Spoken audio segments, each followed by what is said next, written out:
back to EMS One News Insider Analysis. Ed Bauter and Dan Schwester from the Overrun here. Danny, today we have a story that's coming out of Naperville, Illinois. They have a new unit called the Community Advocate Response Team. And what they're doing is they are sending this unit to calls that primarily affect mental health crises and community paramedicine calls. This is a type of EMS response that was talked about. This was a huge topic in 2023 and 2024. So it's cool to see these units actually go out.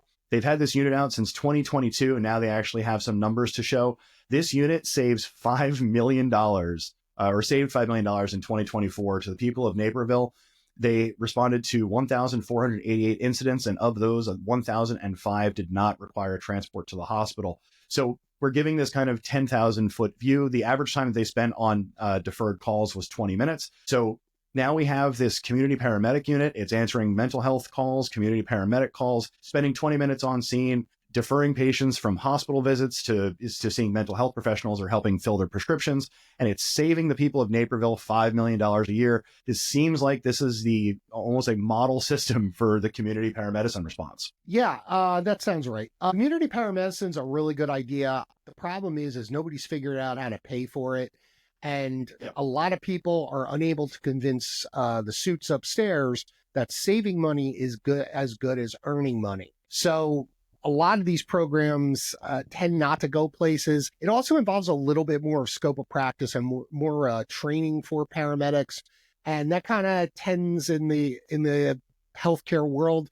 There tends to be some friction between community paramedicine and other areas like nursing or, any kind of other home medical care. But this is a really interesting thing. We know that the ERs are overcrowded.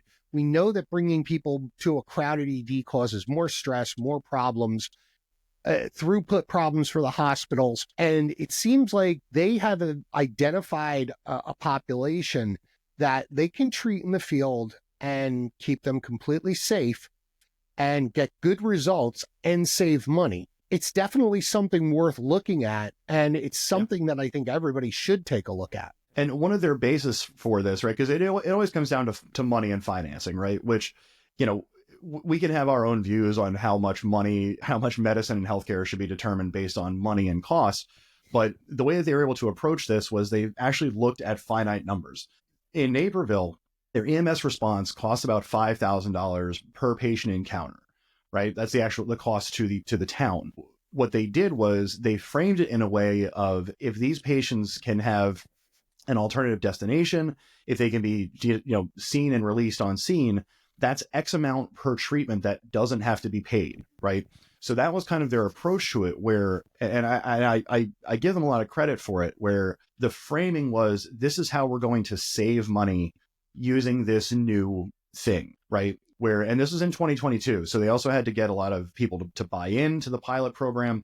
But I think the phrasing, or rather the framing of, this can improve outcomes, this can help people, and it also will save the town money, is probably what ultimately got the project sold in the first place, right? So if we have these patients who are being sent to the hospital, they're occupying a bed, and again, I think that it's grotesque to talk about healthcare in terms of dollars and cents, but if I have someone who's experiencing a mental health crisis and they're brought in by emergency services, the reality exists that they're occupying the emergency service time, they're occupying a room in the ER, they're occupying staff, they're occupying services, and all of that in the long run amounts to a certain charge that is going to have to go to either the patient or is going to have to be eaten by the hospital or the town. If you're just bringing this to the suits, to the decision makers, to the C-suites, this is, I think, how you sell that argument, where, you know what, we're charging X and we're able to save Y.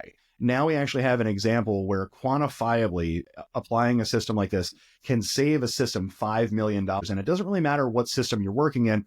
$5 million is a number that piques people's attention, right? Where, okay, we can save X amount of our budget just by putting out these community paramedics. And I think that's kind of the way that towns and systems have to start building in this argument, where it's obviously about community care and care for the patients out in the field, but it's also not generating extra expenses for the hospital. So in the end, we end up improving outcomes for patients. We end up saving money for the system. And the way that Naperville is running this just feels like a win-win. Right now, I like this system. I like that it kind of works as a model and we can quantifiably show that they save money. But there's plenty of community paramedic programs out in the country. Let us know what you guys think. Is your system saving money to your town or to your system? Or have you used an entirely different system to apply community paramedicine and change the revenue structures of your town using that system?